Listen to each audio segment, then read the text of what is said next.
Hola a todos, aquí Pablo Veloso otra vez, hablando a través de estos videos aquí en YouTube para tratar algunas temáticas que pueden resultar interesantes para comprender algunas cosas. A veces lo que vemos en los medios de comunicación, lo que podemos tener acceso a través del quehacer cotidiano, resulta ser como una redundancia, resulta ser un poco más de el mismo pregón repetido una y otra vez. Y hay veces que las personas se llegan a un punto en que generan un descontento tal que protestan de manera genuina y de manera muy respetable contra el sistema, y sin embargo ha sucedido a lo largo de la historia que el ser humano, cuando carece de un verdadero conocimiento de qué está haciendo, de por qué lo está haciendo, de hacia dónde se dirigen las cosas, y si carece sobre todo de una visión un poco más global que le permite mirar como miraría un águila volando muy alto el valle, esa persona suele tomar medidas que resultan ser simplemente paliativos, suelen ser o suele reclamar cambios que en realidad perpetúan la misma circunstancia, solo que a veces es como un caramelo que le damos a un niño, a un crío, que tiene que tomar, no sé, una medicina o quiere un caramelo y tenemos solo uno y ese caramelo no lo quiere, bueno, se lo envolvemos en otro color y resulta que lo aceptará pensando que se trata de algo diferente, cuando en realidad es exactamente la misma cosa. Ayer, aquí en las calles de Oviedo, en España, pasó una procesión, una marcha, eh, pidiendo, eh, pidiendo libertad, pidiendo el final de la opresión, de los impuestos excesivos, de las mentiras con respecto a lo que el gobierno había prometido, de la opresión del pueblo por parte de los gobernantes, del abuso. Bueno, una serie de pedidos muy naturales, muy genuinos, a los cuales obviamente yo me pliego de corazón, y que ese descontento de esa gente es también mi descontento y los de muchos otros por circunstancias que no es que no deberían ser así, podrían ser de otra manera. Sin embargo, eh, cuando examinamos un poquito mejor qué está pidiendo esta gente y cuál es el origen de este pedido o cuál es el origen de esta supuesta crisis, empezamos a darnos cuenta de que no es una crisis real, no es una crisis material. Como tantas otras veces hemos hablado acerca del valor de las palabras, acerca de cómo nos contamos historias y las creemos, como por ejemplo hemos hablado de que, no sé, España y Portugal tienen una frontera en común y esa frontera es muy real porque es la que divide a dos países. Pero nos olvidamos, aun cuando podamos hacer una guerra entre esos dos países, nos olvidamos que una frontera es algo convencional, algo convenido por ambas partes y a veces mediante un enfrentamiento armado. Eh, y finalmente se pone esa línea, que es una línea virtual, es una línea irreal, es una línea convenida, es una línea aceptada por ambos, pero no existe en la naturaleza. Uno mira al suelo en esa supuesta frontera y no ve diferencia. La misma hierba del lado portugués o del lado español es la misma hierba. No tiene un color diferente, no habla otro idioma, no tiene costumbres distintas, es la misma hierba. Entonces, superponemos al mundo realidades que no lo son, es decir, superponemos ideas, como por ejemplo esta idea de, no sé, europeo, americano, oriental, ideas de religiones, cristiano, budista, musulmán, no sé, seguidor de la New Age, de la nueva era, los chakras, bueno, todo esto que tiene que ver con ideas, simplemente pensamientos que usamos para poder cartografiar la realidad, como cuando decimos aquí en este punto del mapa hay un río. Bueno, ahí no hay un río. El río está alrededor, está afuera, está fluyendo verdaderamente. Uno puede tocar el río y se moja, pero si toca el mapa donde está el río no se moja. Si uno tiene muchísima sed y repite la palabra agua 1 millón de veces, probablemente muera de sed. pero si bebe un solo vaso de agua, probablemente sobreviva. Entonces, el nombre de la cosa no es la cosa. Y entonces se nos ha enseñado a vivir en un mundo de representaciones, en un mundo de ideas que sustituyen a la realidad. Entonces, por ejemplo, una de estas ideas es el dinero. En épocas muy antiguas existía, no sé, la patata, la papa, que se cultivaba, se sacaba de la tierra con mucho esfuerzo, se comía en una comida, supongamos, familiar, y llenaba el estómago y se sobrevivía con eso. A veces esa papa, esa patata, servía para comerciar e intercambiarla a través del trueque por, no sé, vino, por legumbres, por distintas cosas. Entonces, la patata o la papa era un objeto real que se intercambiaba por otros objetos reales que servían para nutrir a un cuerpo real. Sin embargo, hoy en día ya no manejamos objetos reales, sino simplemente números. Y estos números están representados en gran medida por dinero. Cuando hablamos de el euro, el peso, el dólar, el yen o cualquier moneda del mundo, la libra, el marco, cualquiera de estas monedas, representan algo, pero no lo son. Es decir, hoy en día vivimos en un mundo donde no tocamos prácticamente los objetos para comerciar, sino que usamos una divisa, una moneda, un símbolo que nos permite hacer de cuenta que ya lo hemos intercambiado. Entonces, muchas veces cuando ganamos un dinero a través de un trabajo, por ejemplo, la mayoría de las veces ese dinero no viene a nuestra mano verdaderamente. Es depositado en una cuenta bancaria. Pero ni siquiera es que el que nos emplea, el empleador, ha cogido ese dinero y lo ha llevado hasta el banco y lo ha puesto ahí. Simplemente el empleador ha pedido al banco que transfiera parte de su dinero al dinero a la cuenta del empleado. Pero tampoco ha sucedido así. Nadie ha llevado en un coche dinero del empleador hasta el banco donde tiene su dinero el empleado. En absoluto. Simplemente se ha tecleado un número que es un número de cantidad, por ejemplo, 1.000 euros o 800 euros o 3.000 euros, lo que fuera, y supuestamente se ha sumado a la cuenta del, del receptor, del empleado.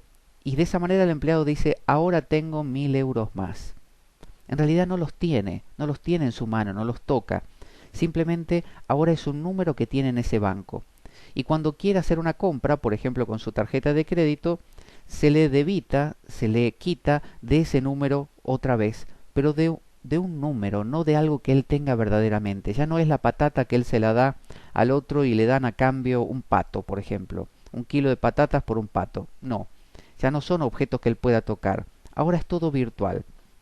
Es como si él ni se enterase de todo esto.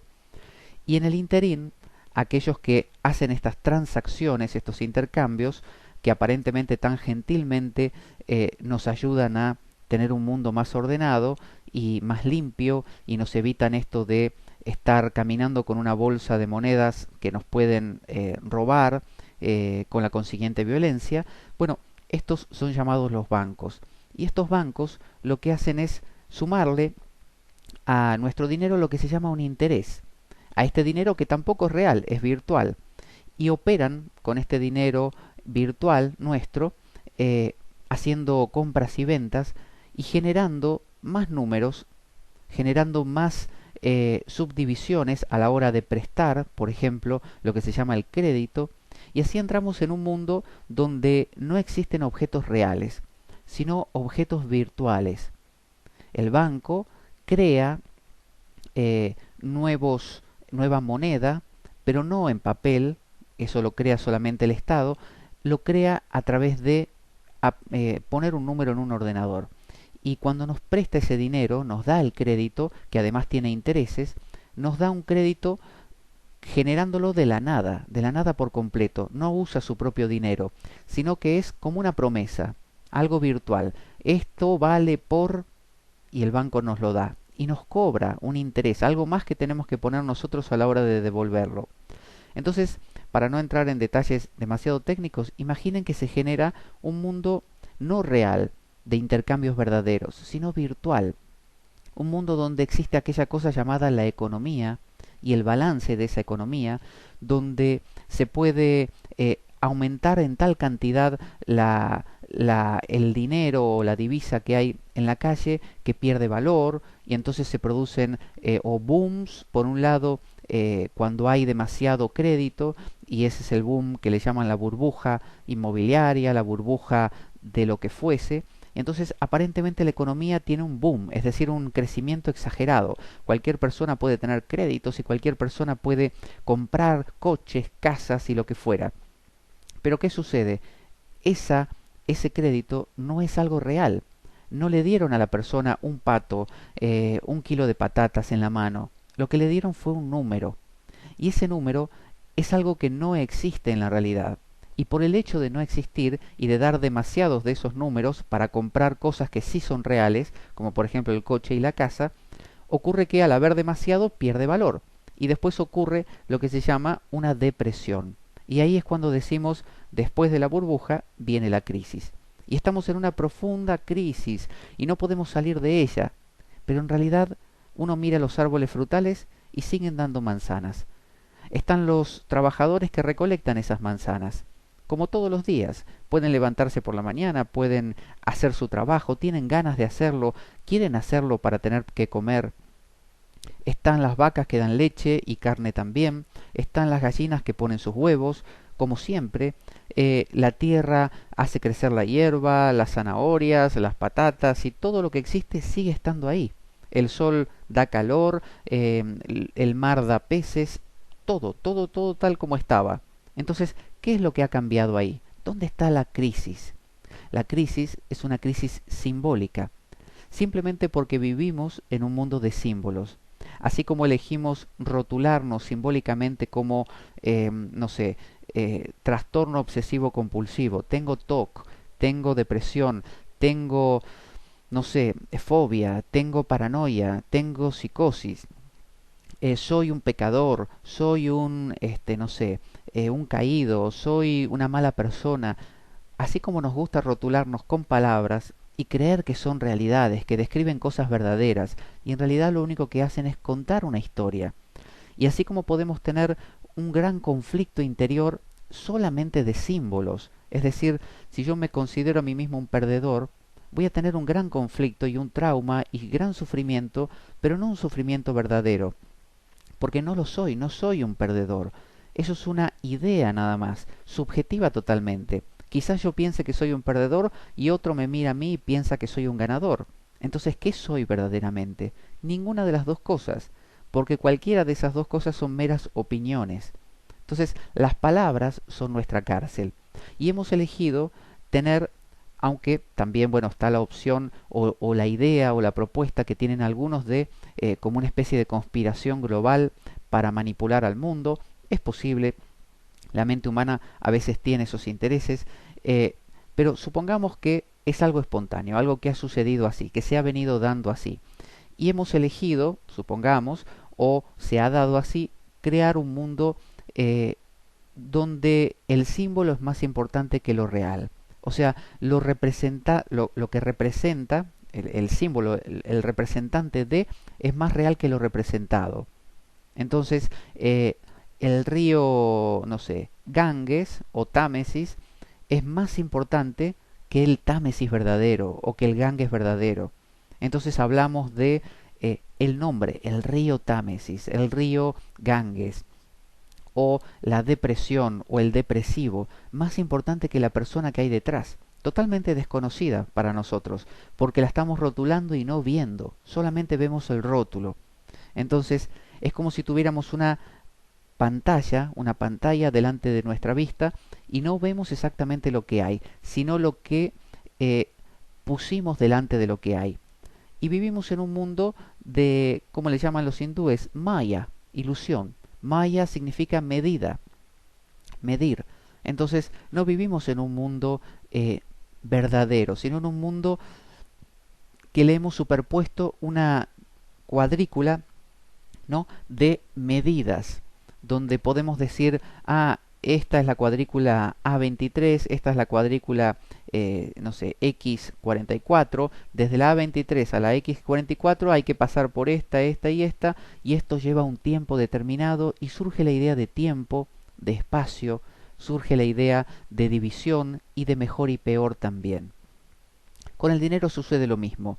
Vivimos en una actual crisis en Europa, en América Latina también, una crisis pero de palabras. Entonces cuando las personas se manifiestan, vuelvo a repetir, de manera muy genuina, yo hago eco de ese sentimiento de bronca, ese sentimiento de impotencia, ese sentimiento de ser manipulado por poderes más grandes, pero cuando esas personas piden un cambio, lo que están pidiendo simplemente es que le suavicen la cuestión. Es como decir, había una persona, cuenta a veces Anthony de Melo, una persona sumergida en un tanque con excrementos hasta la garganta, hasta aquí. Un tanque grande lleno de excrementos. Entonces pasó una persona por ahí y lo vio a este hombre en tan penosa situación. Así que muy gentilmente le asomó el brazo, le acercó el brazo y le dijo, mire, sostenga mi brazo que lo saco. No, no, no, no, no, no, dijo la otra persona. Solo le pido una cosa, por favor no haga olas, no haga olas, no haga ondas. Es decir, esta persona no quería salir del tanque, solamente quería que la situación no empeore, que se mantenga. Entonces, cuando alguien se manifiesta en la calle y dice, como sucedió en Argentina con el cacerolazo famoso, que la gente salía a la calle con sus ollas, sartenes e implementos de la cocina y con un cucharón golpeando y haciendo pam, pam, pam, que se vayan todos. Querían que se fueran todos los políticos, como si los políticos fueran los que creaban el problema. El político es un emergente del vecino.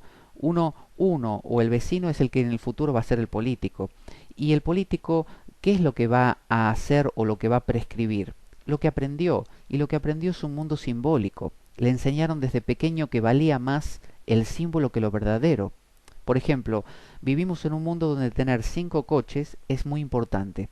¿Por qué? Porque da apariencia, o sea, simboliza riqueza, simboliza poder. Pero yo no puedo manejar 5 coches a la vez. De la misma manera que no me puedo comer 5, no sé, pollos al mismo tiempo. Puedo comer uno. No puedo vivir o dormir en 5 casas al mismo tiempo. Puedo dormir en una. Entonces vivimos en un mundo donde se convierte en más importante lo simbólico, lo que representa. Esto representa poder, esto representa riqueza, esto representa inteligencia, esto representa esto y lo otro. Entonces la moneda como símbolo se vuelve algo importante. En lugar de entonces tener lo que necesitamos, las 4 o 5 cosas que son útiles para nuestra vida, queremos algo que nos permita exponencialmente crecer simbólicamente. Entonces inventamos algo que no es real, llamado la moneda. Y esa moneda es un símbolo de riqueza. Y para que sea exponencialmente, potencialmente capaz de crecer, es decir, si yo quiero algo que pueda acumular pero en cantidades inusitadas, sin fin, porque si yo quiero acumular oro, llega un punto que o no me da el lugar donde lo estoy guardando, no cabe, o bien ya exploté todo el oro que había en la zona y necesito viajar a otro lugar y conseguir otro, o ya exploté el de todo el mundo y ese es el máximo. Pero no, la moneda no es así. La moneda no tiene fin, porque no es real. Es decir, cuando un banco da un crédito, lo que hace es poner un número, y ese número es moneda en circulación en la calle a partir de ese momento. Solo que cuando muchos bancos dan muchos créditos de manera muy fácil, producen a la larga una caída del sistema económico. Es decir, ese sistema se sobresatura de divisas y por lo tanto cae el valor de las cosas. Es decir, si mucha gente tiene mucho dinero para comprar las 4 o 5 cosas verdaderas, el pato, la patata y el pollo que anda por ahí, o el coche y la casa, entonces esos objetos van a perder valor porque hay demasiado poder adquisitivo. Entonces lo que ocurre es lo que se llama una depresión. Se empiezan a aumentar los impuestos de maneras brutales, se empiezan a retirar los créditos para que la gente no pueda pedirlos más y de esa manera ir retirando la cantidad de esas divisas fantasiosas, armadas, inventadas, no reales, que hay en la calle. Eso se conoce como crisis, como depresión, y entonces llega de nuevo a un punto de equilibrio. Y ahí comienza de nuevo el ciclo. Entonces a eso le llamamos una economía sostenible, una economía equilibrada. Entonces, al vivir en símbolos, vivimos en un mundo que no es verdadero y por lo tanto que no tiene esa armonía natural de la vida, sino una armonía inventada. Y es una armonía inventada de una manera totalmente eh, como inestable, totalmente fluctuante. Y es algo que genera mucho dolor y sufrimiento en el ser humano. Entonces, cuando las personas, como ayer, se manifiestan en la calle y piden un cambio, piden que, no sé, reivindicaciones o que los políticos realmente cumplan lo que dicen o que los saquen de este problema económico o piden que haya comida y que haya trabajo.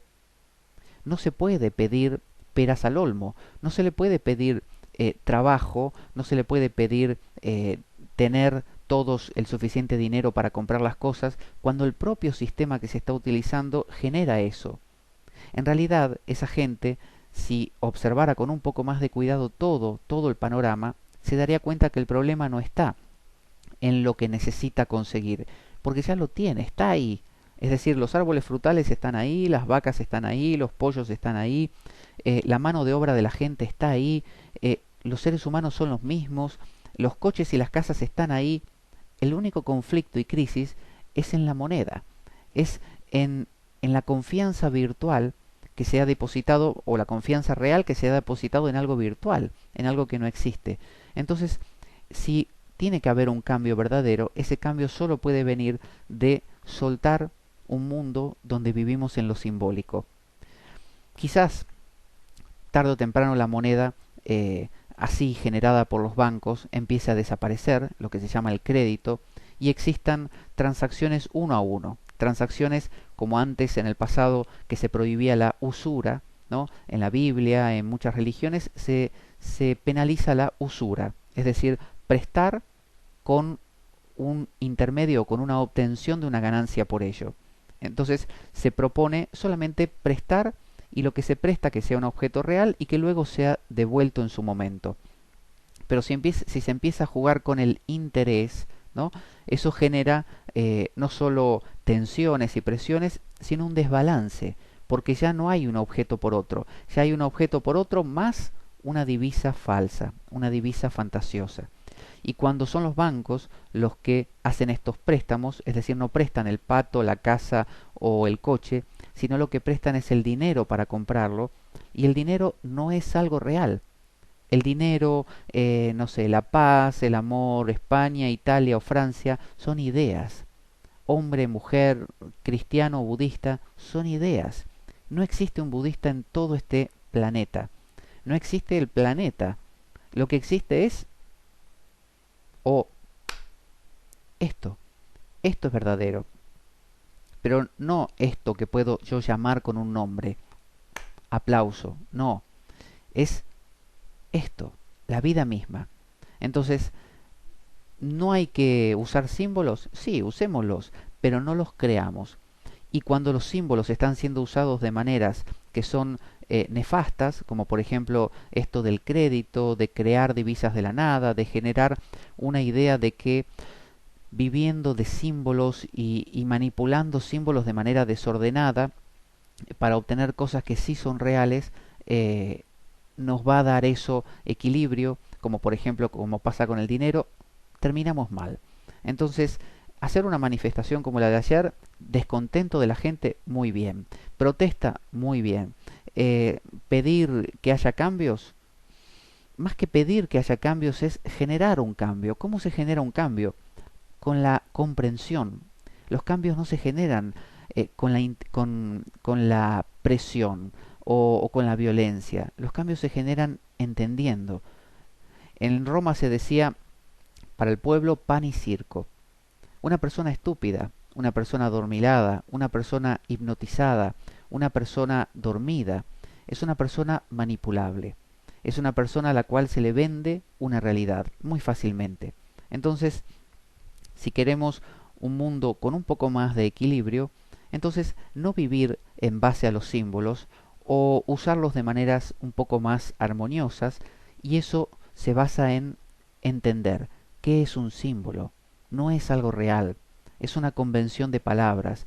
No existe el amor, no existe la paz, no existe la armonía, no existe la espiritualidad, no existe España, Italia o Francia, no existe el dinero. Son convenciones, como las fronteras de los países, como el número 5.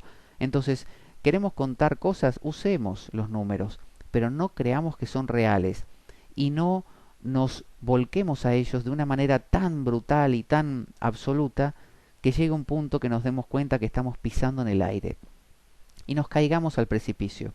Entonces, reclamar, pedir, muy bien. Querer que haya un cambio, muy bien. Pero tiene que ser un cambio, como le dicen, de paradigma. Un paradigma es un cómo son las cosas. Si a mí me preguntan cómo son las cosas, bueno, son así, así, así para mí. Ese es mi paradigma. Entonces, antes de Galileo o Copérnico, el paradigma era que la Tierra era plana. Luego de ellos, y de muchas vueltas y complicaciones, la Tierra pasó a ser redonda. O sea, cambió el paradigma. ¿La Tierra en sí cambió? No. Lo que cambió fue la visión que teníamos de ella. ¿Sirvió de algo? Bueno, cuando tenemos símbolos que se acercan mucho más a la realidad que los anteriores, hay más armonía. Si vivimos con símbolos que son demasiado fantasiosos, demasiado exagerados, tarde o temprano, como dicen, cuanto más alto sube, más fuerte cae. Entonces, de la misma manera, cuando tenemos que quejarnos, tal como decía, por ejemplo, Krishnamurti, que hablaba de la revolución fundamental, es decir, revolucionar matando gente, revolucionar derrocando un gobierno, revolucionar a veces no sirve para nada. Uno ha visto a lo largo de la historia gobiernos que han sido depuestos, a veces por la violencia, gobiernos como por ejemplo en Chile, en Argentina, en muchos países africanos también, donde a veces por manipulación de otros gobiernos más poderosos se derrocan gobiernos para poner otros y aparentemente hay un cambio, pero es el mismo caramelo con otro envoltorio. Entonces, cambiar tiene que ser un cambio fundamental. ¿Cómo se cambia fundamentalmente? Bueno, Confucio decía, si uno en su casa, en su hogar, no está en armonía, difícilmente puede haber armonía en su familia. Y si no hay armonía en su familia, no hay armonía en su barrio. Y si no hay armonía en su barrio, no hay armonía en su provincia. Y si no hay armonía en su provincia, no hay armonía en el país. Y si no hay armonía en el país, no hay armonía en el mundo. Entonces, el cambio no puede venir de ir con la violencia a matar a nadie, a eliminar a todos los corruptos o no. Tiene que venir de un cambio de paradigma interior. Tiene que venir de lo que llaman algunos despertar, iluminarse, pero en realidad son palabras también. Simplemente podríamos ponerlo así. Si muchas personas comprenden que no son personas, que no son lo que describen los símbolos, sino que son algo más, que está más allá de los símbolos, y entonces empiezan a demitificar a los símbolos y a no creerlos, es decir, a usarlos pero con cautela, con desconfianza, con cuidado, entonces con el mínimo uso que requieren y no el uso exagerado y desmedido, entonces esos símbolos no nos comen y no se convierten en realidades, se convierten en lo que son, representaciones, símbolos. Entonces, cuando veamos manifestaciones, marchas, cantos por la calle con gente que repite dando voces, lemas que otros con un megáfono repiten y que lo hacen como loros y que en realidad son movidos por emociones muy básicas como el descontento, muy fácilmente manipulables por quienes quieren hacerlo, y hemos visto cómo a través de cacerolazos, como decía antes, u otras manifestaciones populares se han depuesto gobiernos que en realidad le habían convenido a otros gobiernos más poderosos que lo habían manejado así, y los descontentos populares basados en símbolos son descontentos manipulados y que la persona jamás lo sabe. Entonces, toda persona que adhiere un símbolo es un títere. Toda persona que adhiere y cree en un símbolo es una persona que cree en fantasmas, en cosas que no existen. Ningún símbolo puede darle la felicidad. Nadie puede decir, por ejemplo, cuando consiga la iluminación voy a ser feliz. O me he iluminado, soy feliz. Ser feliz y estar iluminado son símbolos, son descripciones, son palabras, son superposiciones a la realidad. La realidad es algo real, no es algo simbólico. Entonces cualquier intento por a través del símbolo llegar a algo real está destinado a fallar. El símbolo es una representación de otra cosa. Así como dijimos a un principio, si tienes sed, bebe agua. Si tienes hambre, come. No repitas la palabra agua o la palabra comida porque te vas a morir de hambre y de sed. Namaste.